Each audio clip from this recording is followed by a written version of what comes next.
didático.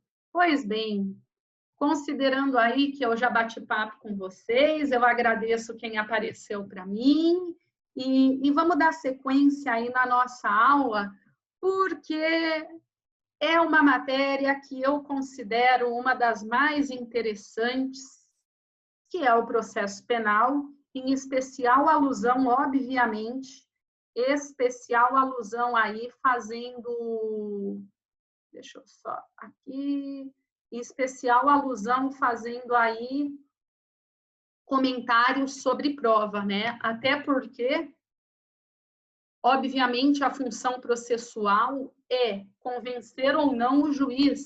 E se nós temos essa das funções, é a prova que vai determinar isto. Então, obviamente, se você fala que você... Tem gente que fala, eu sou criminal. Tá, mas e aí? Você é penalista ou processualista? Até porque, ao meu ver, você ser penalista, você pode ser até mais um jurista do que um advogado, ou de um promotor, um juiz. Efetivamente, na prática, você trabalha com processo. Eu sempre deixo claro isso. E agora, eu quero falar com vocês, então, a gente estava falando da prova. Vamos conversar aí um pouquinho sobre prova, né? Mais um pouquinho sobre prova. Nós estávamos vendo as provas em espécies, falamos das perícias, do exame de corpo de delito. Depois, pelo que eu me recordo, nós falamos sobre o interrogatório, não foi isso? Falamos que o interrogatório é primariamente, à luz da Constituição, um meio de defesa, mas também um meio de prova, certo? E eu cheguei a falar para vocês, né, sobre as dificuldades do interrogatório, sobre como instruir um cliente para ser interrogado, sobre o direito ao silêncio. E eu quero agora falar com vocês, eu falei que o interrogatório é dividido em duas partes? Não?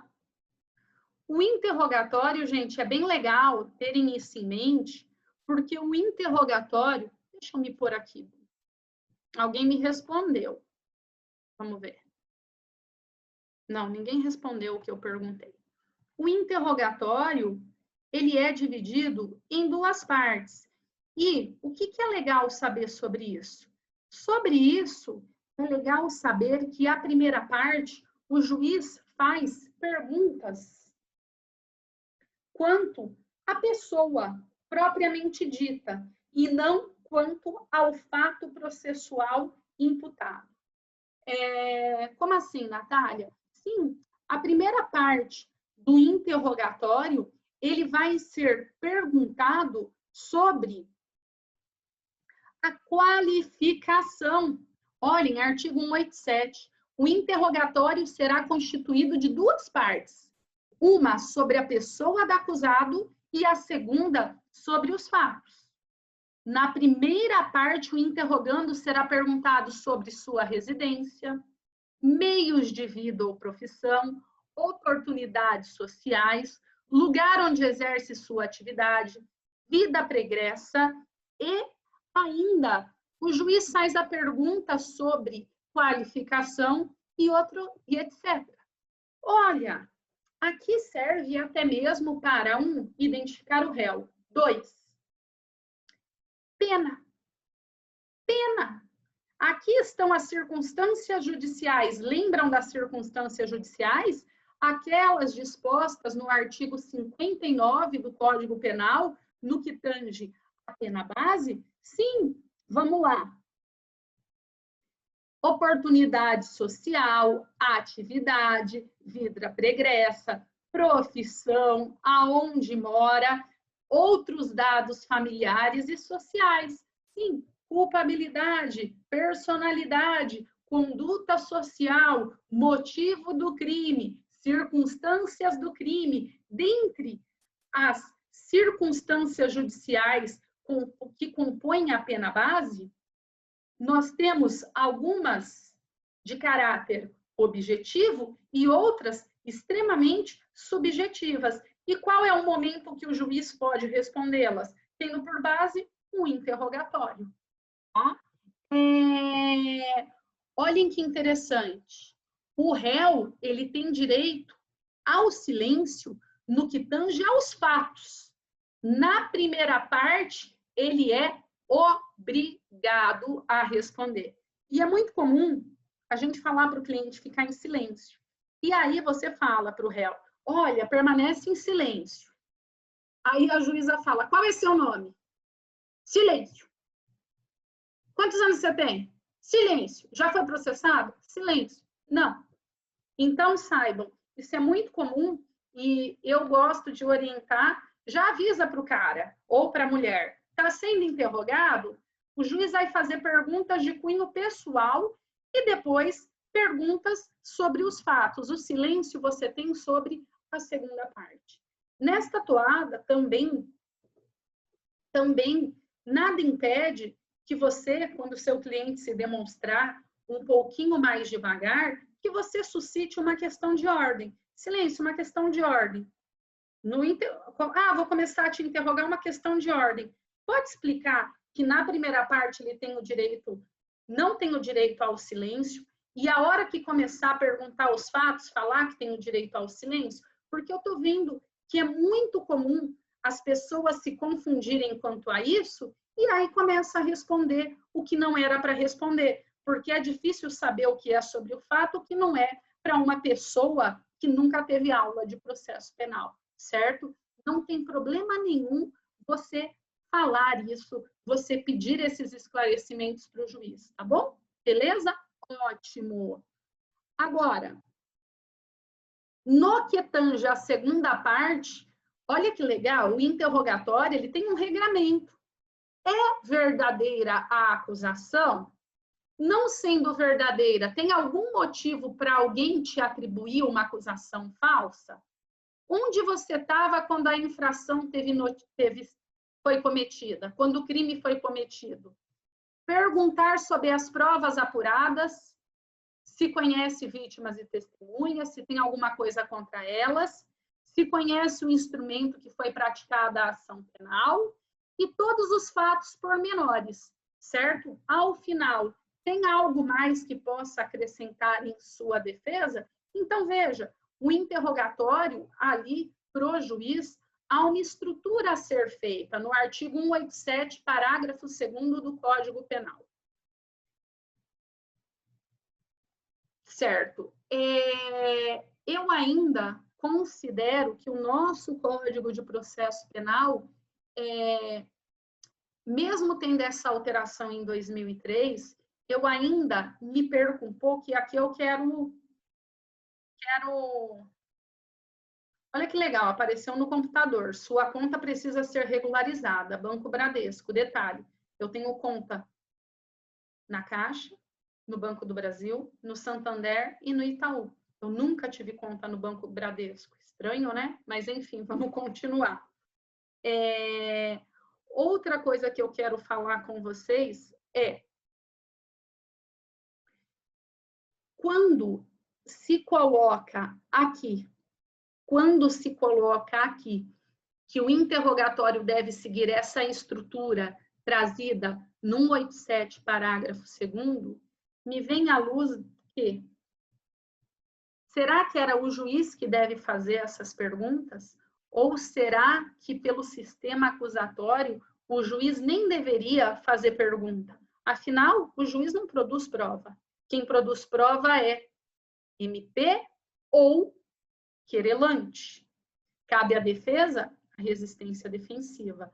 Seguindo esta corrente um tanto mais moderna, e por que não dizer um pouco mais garantista, há juízes que simplesmente abrem o interrogatório, pergunta: é verdadeira essa acusação? Dou a palavra ao Ministério Público e não pergunta mais nada. Considero eu mais coerente ao texto da Constituição. Tudo bem? Considero eu, Natália, mais coerente ao texto da Constituição, mas é um aspecto extremamente divergente e muito longe de ser sedimentado. Aqui a gente fala em posicionamento, também não estou trazendo crítica, tá? é uma questão de posicionamento, mas a mim não cabe fazer crítica. Afinal, também há quem diga que o juiz é o destinatário da prova. Se ele se considera destinatário da prova, ele entende que pode produzir prova, né? Mas eu considero que fere o sistema acusatório. Enfim, segundo o código, o juiz deveria fazer todas essas perguntas e, ao final, indagar a qualquer uma das partes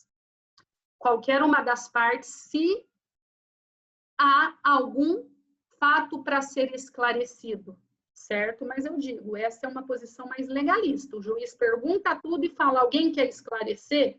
Ao meu ver, deveria ser, as partes perguntam tudo e o juiz esclarecer se ele teve dúvida. Só. Mas aí nós temos novamente CPP versus Constituição Federal. E desde o começo eu estou tentando trazer isso para vocês, né? Se o interrogando negar a acusação, no todo ou em parte, ele pode prestar esclarecimento e indicar provas. Isso é algo que as pessoas não sabem.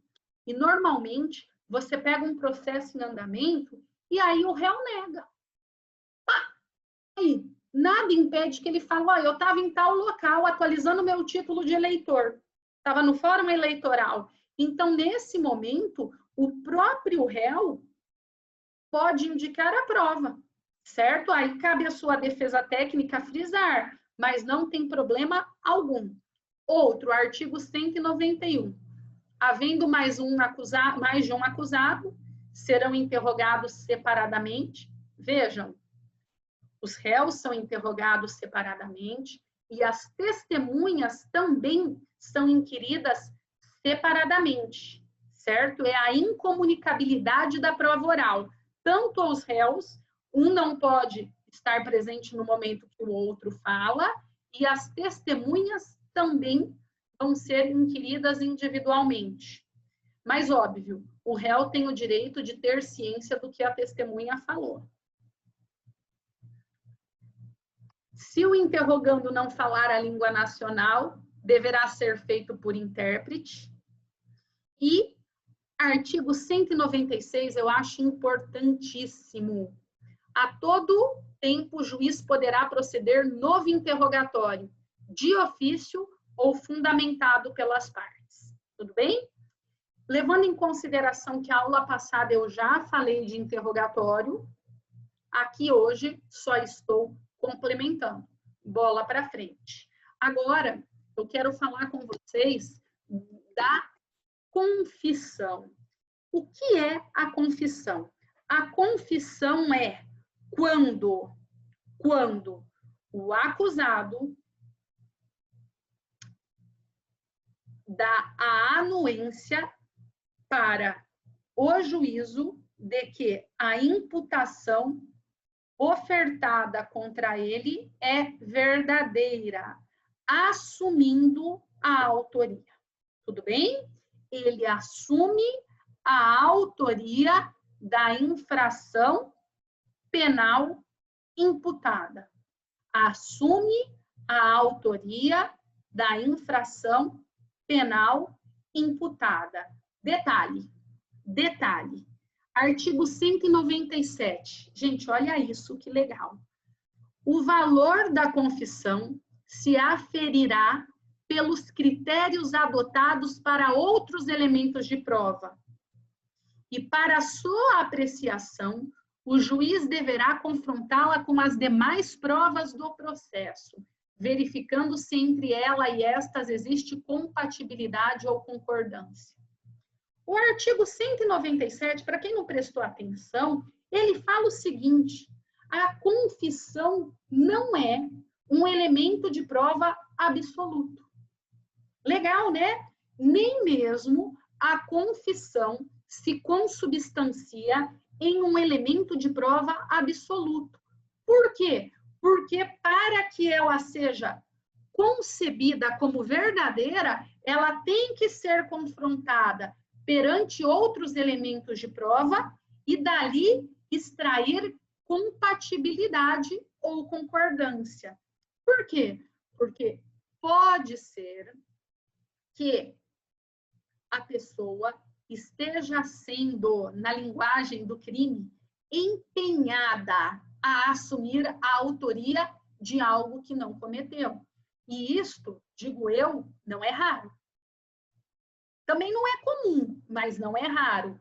Logo, a confissão deve ser corroborada por outros elementos probatórios para que tenha validade. Ela não é absoluta, ela é relativa.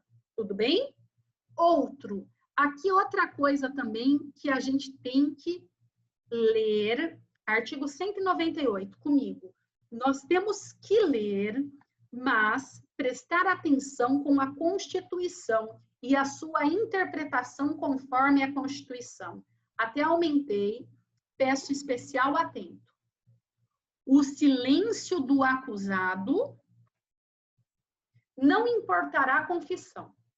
Ou seja, o silêncio não importa confissão, mas pode constituir elemento para a formação do convencimento do juiz.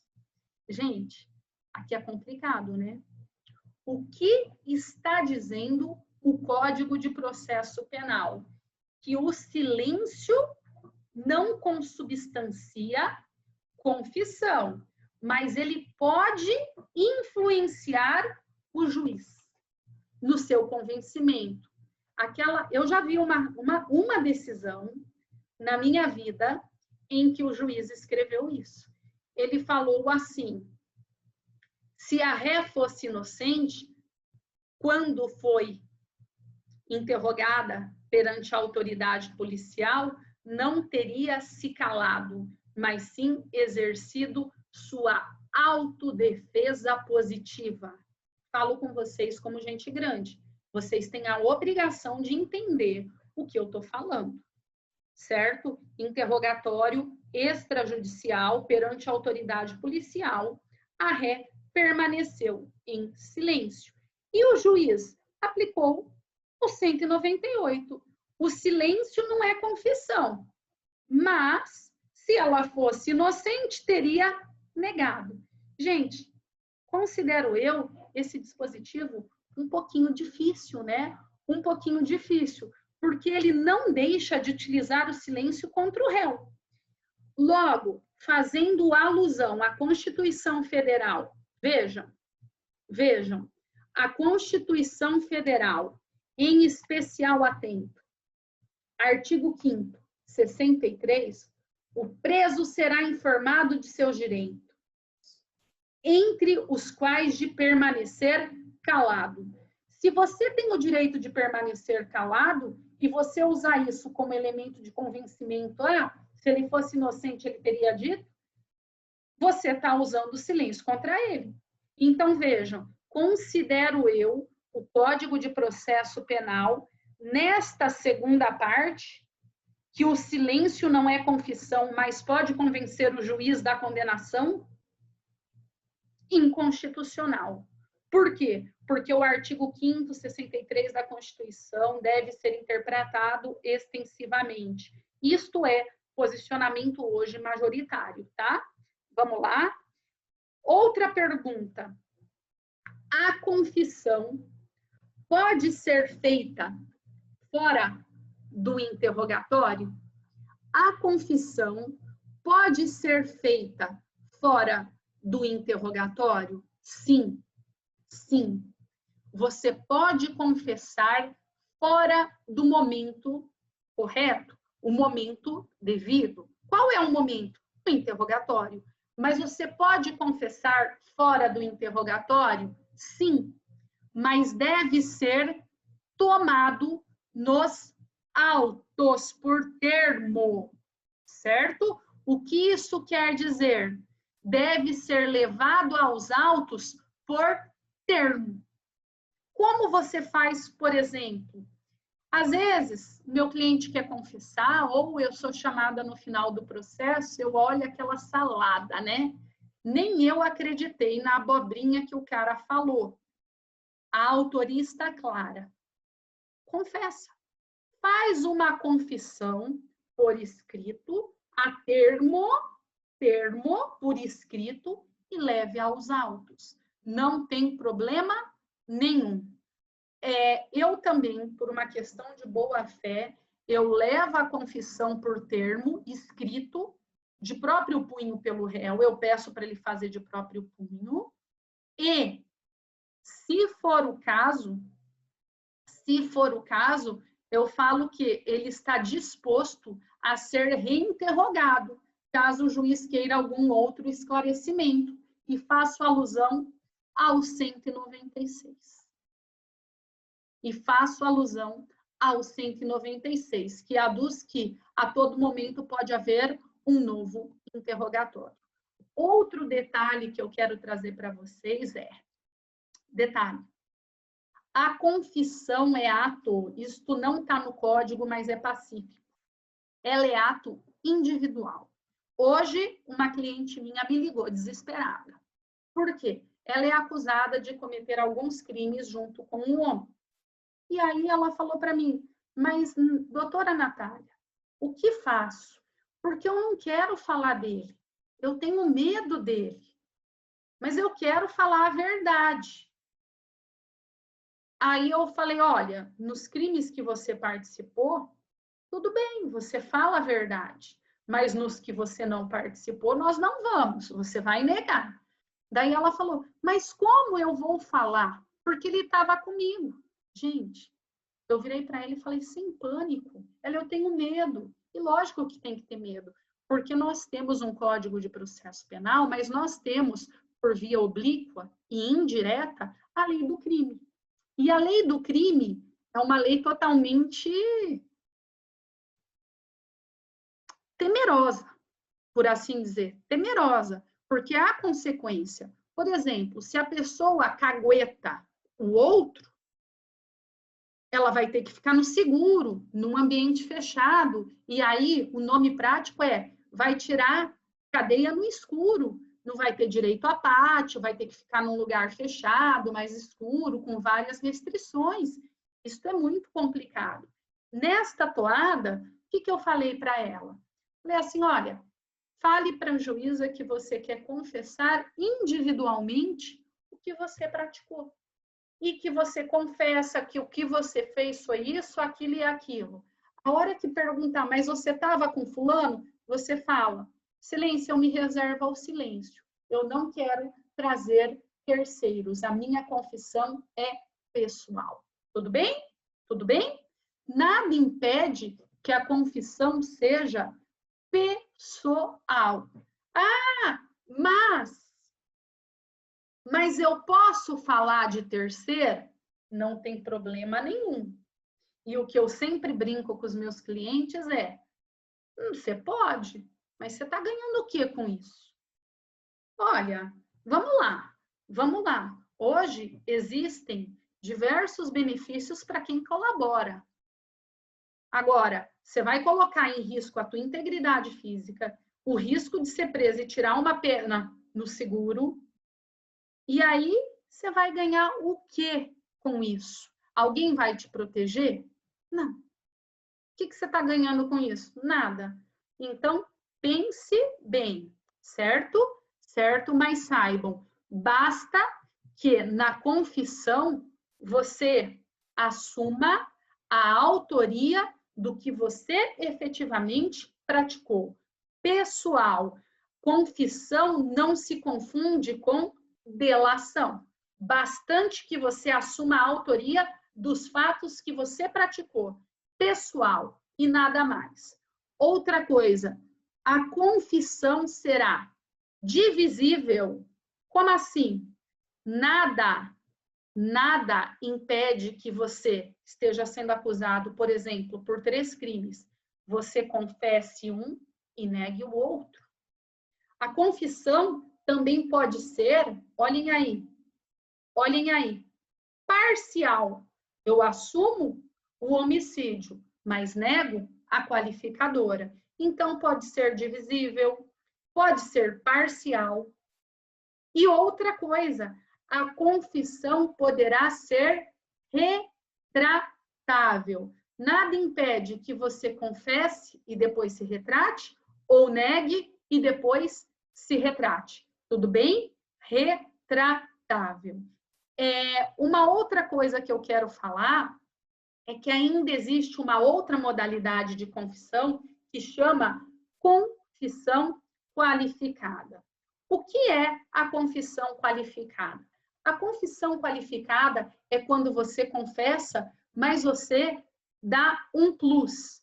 Por exemplo, você confessa, mas fala, olha, eu fiz isso porque estava com medo, por legítima defesa, por exculpante de culpabilidade, certo? Então, esta é a denominada confissão qualificada. Vejam, nós falamos até agora de diversas modalidades de confissão.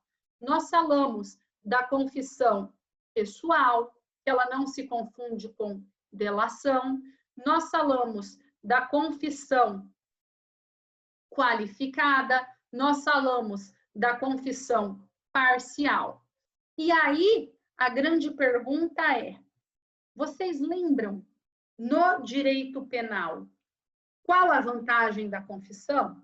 A confissão, gente, ela demonstra senso de responsabilidade, porque a pessoa comparece perante o juiz, ou então vai aos autos por termo e assume a responsabilidade daquilo que efetivamente praticou, ao passo que ela também dá ao julgador tranquilidade para proferir a sentença.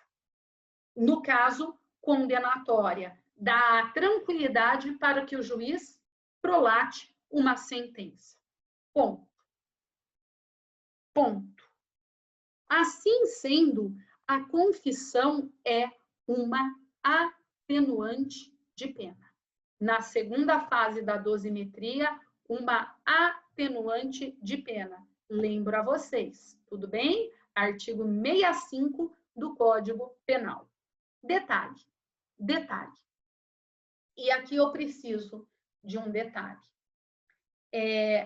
Obviamente que nós falamos da confissão parcial, da confissão qualificada e outras modalidades de confissão. E aí, algo que foi sendo paulatinamente conversado nos tribunais, entre aspas, né, discutido nos tribunais mas até que ponto a confissão ela serve para diminuir a pena? Por exemplo, o réu confessa, mas ele confessa de maneira qualificada. Ele fala que, olha, eu fiz, mas eu acreditava que estava em legítima defesa. E aí? Ele está confessando qualificadamente. E aí? E uma confissão parcial? Eu matei, mas não por meio cruel. Aí fica difícil, mas vamos lá. Eu matei, mas não por motivo fútil. Confissão parcial. E aí? Vale para diminuir a pena a título de atenuante? Anotem aí. Sobejou atualmente sumulado na súmula 545 do STJ. 545 do STJ. A confissão vai servir como atenuante e diminuir a pena, desde que seja disposta como elemento de prova na sentença. Certo? Então, toda essa discussão, ela é dirimida da seguinte forma. Aquela confissão no modal que foi feita, aquela confissão do modo que foi feita, ela serve como prova quando a confissão for utilizada para formar o convencimento do julgador, faz jus à atenuante.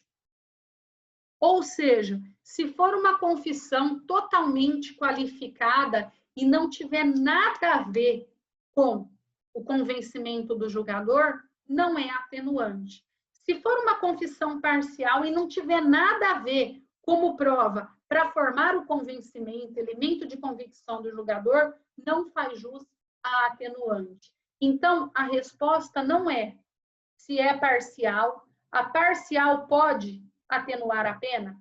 Sim. A qualificada pode atenuar a pena? Sim.